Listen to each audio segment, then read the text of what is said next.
Bonjour à toutes et à tous, ravi de vous retrouver en pleine forme sur Motors TV pour une nouvelle édition de Partie Cycle, votre émission consacrée aux 2, 3 et 4 roues.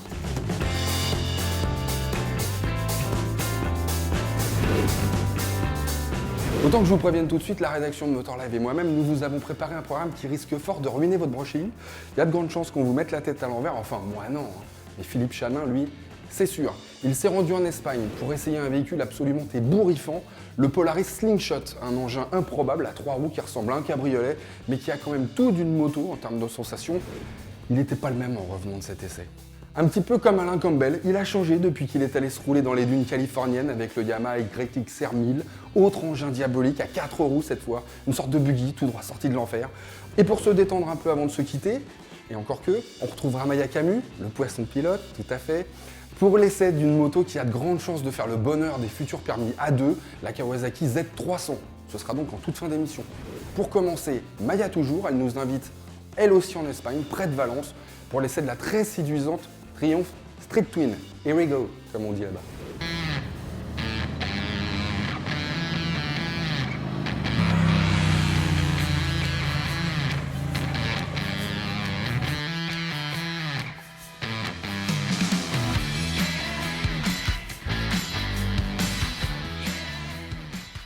Dans la famille Bonneville 2016, nous demandons la Street Twin.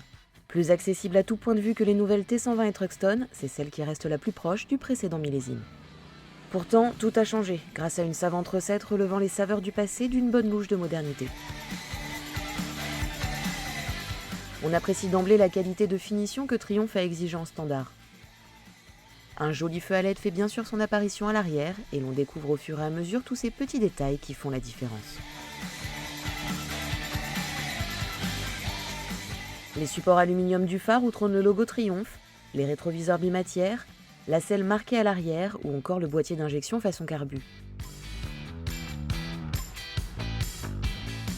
Les stigmates de la modernité sont bien dissimulés. Le radiateur compact ne se fait pas remarquer et aucune durite disgracieuse ne vient perturber le regard. Les ailettes des cylindres sont bien sûr conservées, les collecteurs d'échappement suivent toujours le même chemin malgré l'imposant catalyseur par lequel ils passent sous le moteur. La serrure escamotée du bouchon de réservoir qui reste tout de même vissée. Réservoir d'ailleurs affiné qui a perdu 4 litres de contenance, 12 litres au lieu de 16 par rapport à la précédente. Signalons la présence d'une prise USB sous la selle, une seconde étant disponible en option au guidon, et 2 leviers réglables. Sous les yeux, un unique et beau compteur de vitesse analogique, plus un écran numérique avec de nombreuses infos que l'on fait défiler par un bouton à main gauche. Rapport engagé, conso moyenne et instantané, jauge de réservoir et témoin de réserve, horloge, 2 tripes partielles, tout y est. Et désormais les témoins d'ABS et d'antipatinage, celui-ci pouvant être déconnecté grâce au même bouton.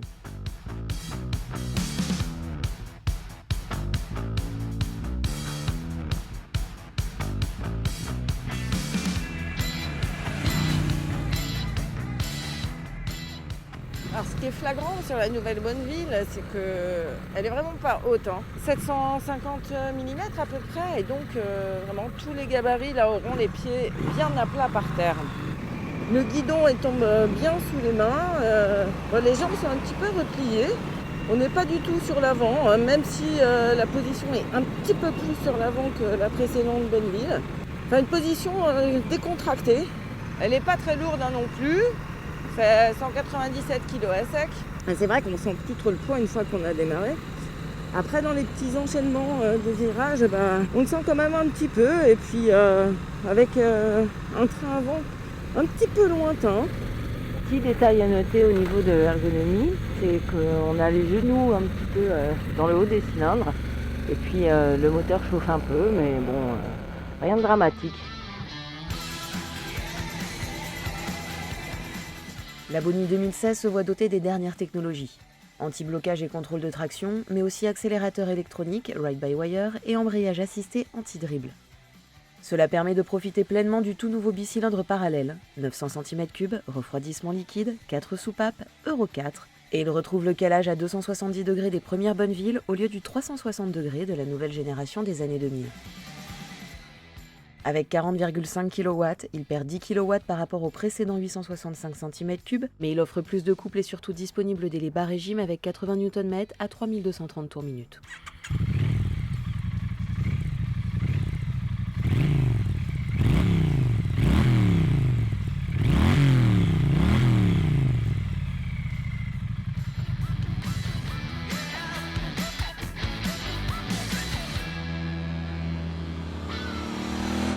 C'est pourquoi elle s'appelle Street, cette Street Twin. Elle a vraiment un moteur qui donne tout à bas et à mi-régime. On ne lui fait pas prendre trop de tours, ça sert à rien. Sur route, quand on enroule, c'est pas mal aussi. Bon, peut-être on aurait aimé avoir un 6e rapport pour avoir 3 premiers rapports un petit peu plus courts et avoir un petit peu plus de gouache. Mais ça, c'est un détail en fait, parce que ce qu'on apprécie vraiment, c'est le couple qui arrive tôt et dont on profite tout de suite.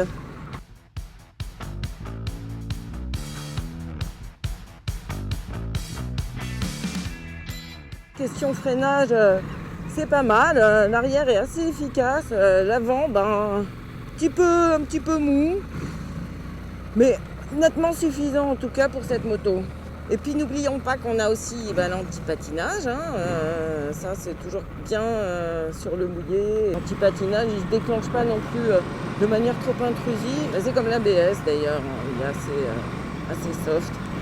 Côté confort, les suspensions sont plutôt souples. Après, en route, elles sont pas hyper rigoureuses non plus. De toute façon, on sent que c'est pas une moto sportive.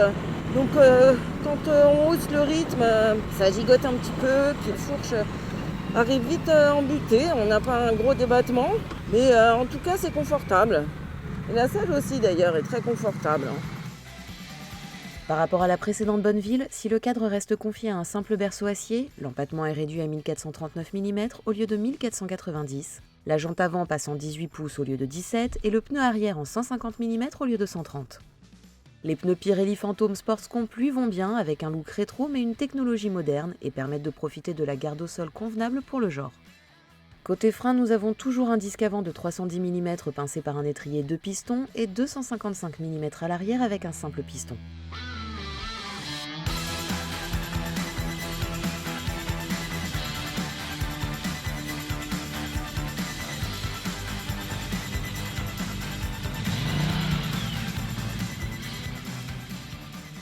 Ce qui est sympa, c'est que comme on a fini cette présentation à la nuit tombante, on voit le beau rétroéclairage du compteur, blanc sur noir, super classe. Donc en ville, c'est vraiment un moteur agréable. Et ce qui est bien aussi quand on roule en ville, c'est d'avoir cet embrayage assisté avec un levier super souple. On le sent plus en fait. En revanche, ce qu'on sent un petit peu plus, c'est la boîte un petit peu dure, peu bruyante. Bon, on s'y fait. La ville, la nuit, ma bonne ville, je suis heureuse. Vous avez aimé la Bonneville, vous allez adorer la Street Twin. Elle a su conserver les petits défauts du genre qui en font tout le charme et en même temps, elle a progressé à bien des égards sans que son tarif en pâtisse. À 8 900 €, elle est même moins chère de 90 € que le précédent millésime et devrait être également disponible pour les permis à deux. Un atout de plus pour permettre aux délicats flemmes britanniques de résister face à l'exubérante concurrence italienne.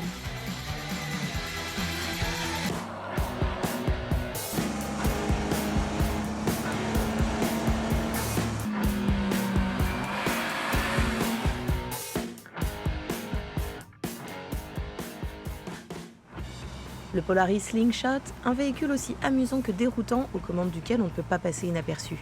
Non content d'ahurir le passant, cet appareil inclassable donne comme aucun autre la banane à ses passagers. Avant, on connaissait l'auto, la moto et le sidecar, mais ça c'était avant, car depuis le tricycle à moteur s'est frayé une place sur nos routes et dans nos envies. À des années-lumière du Piaggio MP3, le Polaris Slingshot se conduit avec un volant et un passager assis à côté de soi. Au volant, on se prend vite pour un pilote de course, ne serait-ce que par la position basse et allongée. La ceinture de sécurité est à 2 points seulement, mais les sièges baquets vous stabilisent bien en virage et vu les jets latéraux qu'on encaisse, il faut garder la maîtrise de la situation. Le slingshot, c'est l'éclate absolue. Ni vraiment moto, ni vraiment voiture. Dans le pilotage, ça s'apparenterait plutôt à celui d'un quad. Certains pourraient être surpris par la facilité à faire glisser la roue arrière. Mettre des gaz en grand avec le slingshot réclame de l'audace et de la maîtrise. Mais on peut imaginer conduite plus ludique, même à des vitesses légales. Sous son capot aux formes futuristes, le Slingshot abrite un 4 cylindres atmosphérique de 2,4 litres et 173 chevaux. Avec seulement 764 kg à entraîner, il promet de belles sensations. Plastique lisse aux angles acérés, la finition sans froufrou est celle d'un Ranger Polaris. L'habitacle se veut sommaire, on n'y note aucun superflu. Pas même ce qui semblerait essentiel sur un cabriolet moderne. Ni chauffage, ni vitres, pas d'airbag et même pas de capote. Par sa définition légale, le slingshot n'est pas soumis à ce genre de tracasserie. La catégorie L5E n'impose même pas le port du casque. Alors quel permis pour conduire cet objet roulant non identifié ? Eh bien A ou B font l'affaire. Contact, une pression sur le bouton du démarreur et c'est parti pour un tour de manège. Suivant qu'on aime se montrer ou se faire plaisir, on le pilotera de façon différente. Si le constructeur ne propose pas, comme c'est la tendance, de choisir son mode de conduite, le conducteur raisonnable sera jouir du couple en enroulant, tandis que l'amateur de sensations ira chercher les 7000 tours entre deux virages. Et là, on est collé au siège. Les performances sont celles d'une Porsche Boxster. Mais dès les basses vitesses, les sensations sont au rendez-vous. Le traction control peu intrusif, qui n'agit qu'en virage, permet de laisser de longues traces de gomme sur les deux premiers rapports. En l'absence d'anti-dribble, attention à la stabilité lorsque l'unichromotrice reprend son adhérence. En sortie de virage sur les petites routes, on peut drifter comme avec une auto de 400 chevaux. Tout ça à moins de 90 km/h. Et pour les plus audacieux, une commande permet de déconnecter l'anti-patinage pour profiter pleinement de la glisse. Le talon d'Achille, c'est le freinage. La pédale est spongieuse et l'attaque des 3 disques manque terriblement de niaque. Il faut vraiment rentrer dedans et ça, c'est plutôt désagréable. C'est un engin de frime, un engin de plage ou alors pour motard pur et dur. On s'y sent comme dans une auto de course. Compteur et compte-tour à aiguille, ordinateur sommaire avec au centre un écran pour la caméra de recul et la radio qui émet dans 6 haut-parleurs étanches. À l'intérieur de la boîte à gants, une prise pour brancher le MP3 et derrière les sièges, 2 coffres fermant à clé d'une contenance limitée. On ne voyage pas avec le Polaris Slingshot ou alors pas très loin.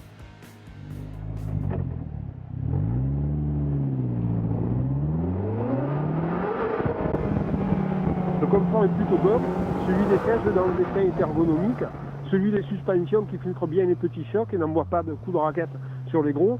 Tous les roadsters automobiles ne peuvent pas en dire autant. En roulant tranquille, on préfère garder les cheveux au vent juste avec des lunettes de soleil, mais dès qu'on roule vite, le port du casque rassure. Même si la bordure du petit pare-brise gêne un peu la vision, il dévie bien l'air au-dessus de la tête. Facile à prendre en main, le Polaris Slingshot réclame une dose de maîtrise pour se livrer pleinement. Parfait, il ne l'est pas, et comme un roadster anglais, c'est ce qui fait son charme. C'est un véhicule d'un nouveau genre, amusant à l'extrême et sans concession, tant esthétique que dynamique, que rien n'oblige à cravacher, puisqu'il donne aussi du plaisir en mode promenade. Impossible de rêver plus bel engin de drague pour un peu moins de 30 000 €. Un prix comparable à celui d'une Honda Goldwing ou d'une Caterham, suivant sa sensibilité.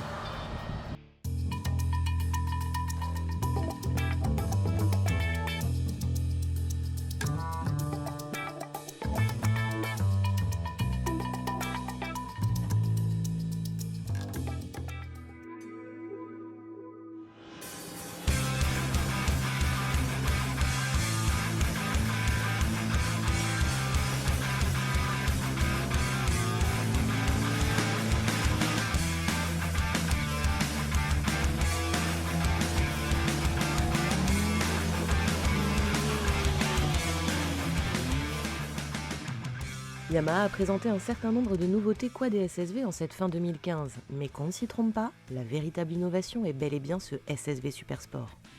Rien qu'à le voir, on frémit déjà. Une carapace agressive et dépouillée, cependant, c'est ce qui est à l'intérieur qui va marquer vos esprits. Mais laissons Stéphane Peter Ancel se prêter au jeu de la présentation de ce quad Yamaha pour Motor Live. Direction l'Arizona.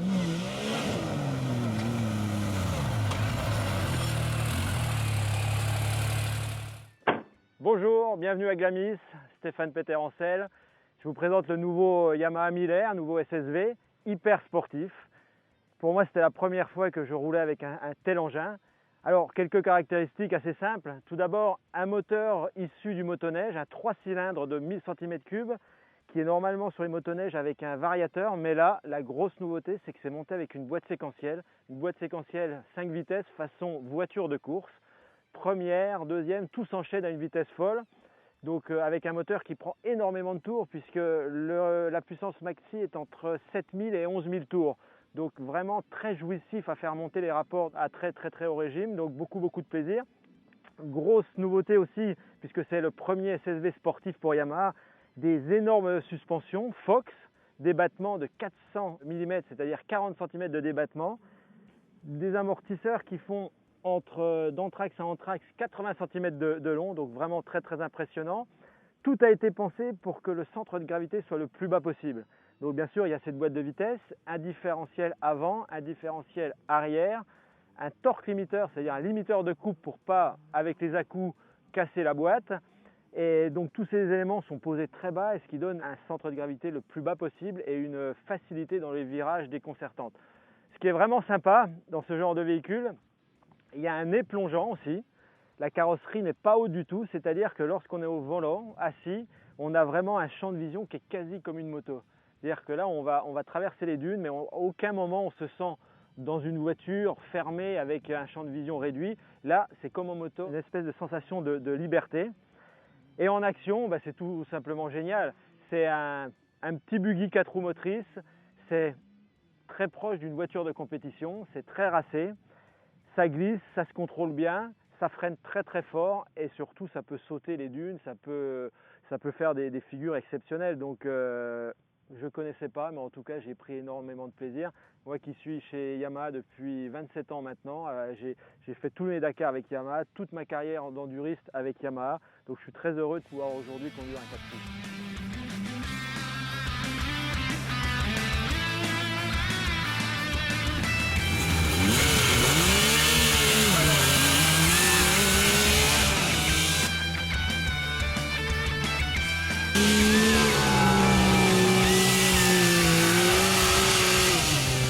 Allez, encore quelques détails et on vous laisse embarquer avec Stéphane et Alain dans les immenses dunes de Glamis pour tester ce nouveau Yamaha. Le poste de pilotage, esprit cockpit de rallye raid, a été pensé pour la performance, mais sans oublier le confort avec ses grands sièges baquets, dont la profondeur, mais pas l'inclinaison, est réglable d'avant-arrière sur 8 positions. L'inclinaison du volant est en revanche ajustable. Sous les pieds, il y a 3 pédales. Le pied gauche a droit à un repose-pied histoire d'être bien calé. Et même le passager a droit à sa barre de maintien ajustable. Ça ne sera pas un luxe. La planche de bord comprend des rangements, une instrumentation complète avec même un shift light pour ne pas oublier de passer le rapport. Le frein de parking est situé entre les 2 sièges avec à côté les commandes de 4x4 et d'éclairage et devant le levier de vitesse. Le YXZ 1000R est équipé d'une petite benne fixe d'une capacité de 136 kg. Un compartiment étanche est également présent à côté de la benne. Cette fois, c'est parti. Devant moi, il y a Stéphane Peterhansel et j'arrive à suivre ses traces.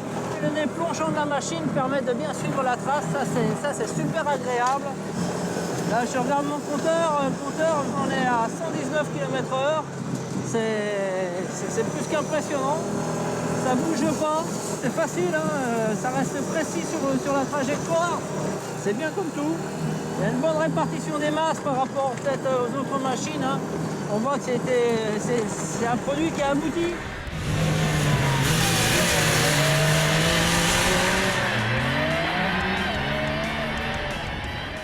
C'est un moteur qui procure des sensations d'un autre monde. Hein. Il y a des montées en régime pour qu'on arrive à jongler un petit peu avec la boîte séquentielle. On se croirait au volant d'une machine de course. En plus, il y a un claquement dans chaque fois qu'on passe le rapport, typique aux voitures de rallye raid, hein, c'est bien.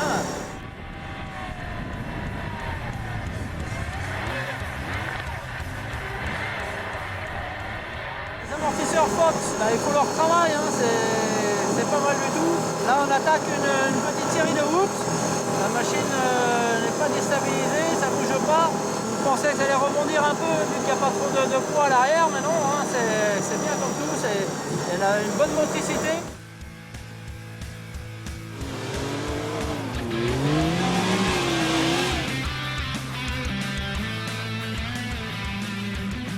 Sachez que Yamaha Europe a décidé d'importer ce YXZ à compter du mois de janvier 2016 dans sa version non homologuée et dans un premier temps uniquement en jaune 60e anniversaire. Quant à la version homologuée, elle est prévue pour le printemps 2016.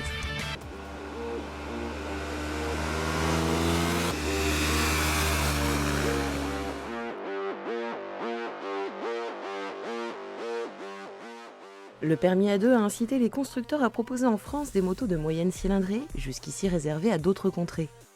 Parmi elles, la Kawasaki Z300 met en valeur son gabarit généreux, son look de Z800 et son moteur sportif. Le look et les formes racées de cette petite Z sont très valorisants, même si elle n'affiche que 300 cm3.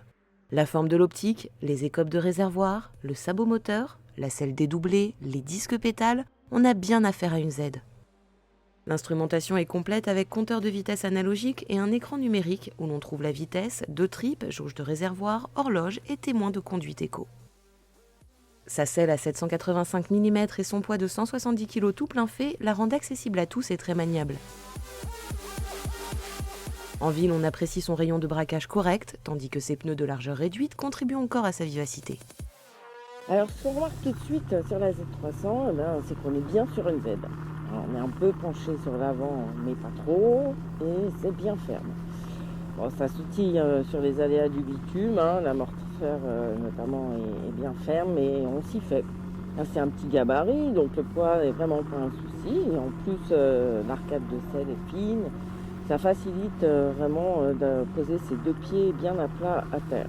Aucun des 2 leviers n'est réglable, mais comme ils ne sont pas trop éloignés, ça pose pas de problème aux petites mains. Alors sur cette Z300, on retrouve l'embrayage à glissement limité aussi sur la Ninja, et c'est vraiment très agréable parce qu'il est très souple.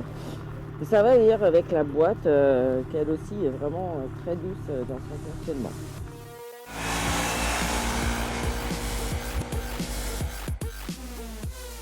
Le bicylindre de 296 cm3, issu de la Ninja 300, développe 29 kW à 11 000 tours minute et un couple de 27 Nm à 10 000 tours minute.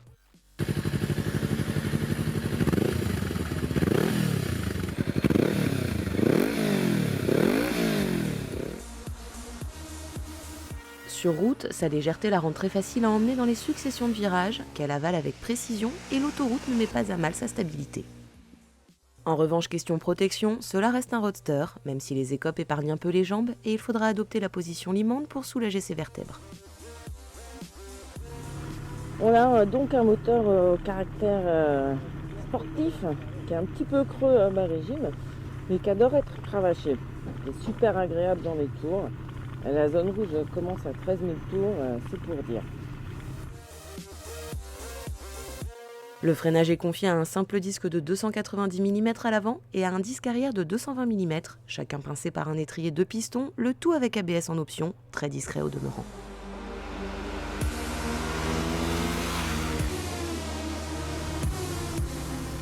Niveau freinage, le frein avant est un petit peu light, mais heureusement le frein arrière est assez puissant. Du coup, on utilise les deux ensemble et c'est largement suffisant. Avec son look aguicheur, sa jolie finition et son moteur au tempérament sportif, la Z300 offre une belle porte d'entrée dans le monde des Z. Facile et efficace en ville comme sur route, elle en donne beaucoup pour sa petite cylindrée, à tel point qu'il serait bien dommage de la réserver au seul permis à 2. Ça va! Allez, t'es première là, vas-y, go!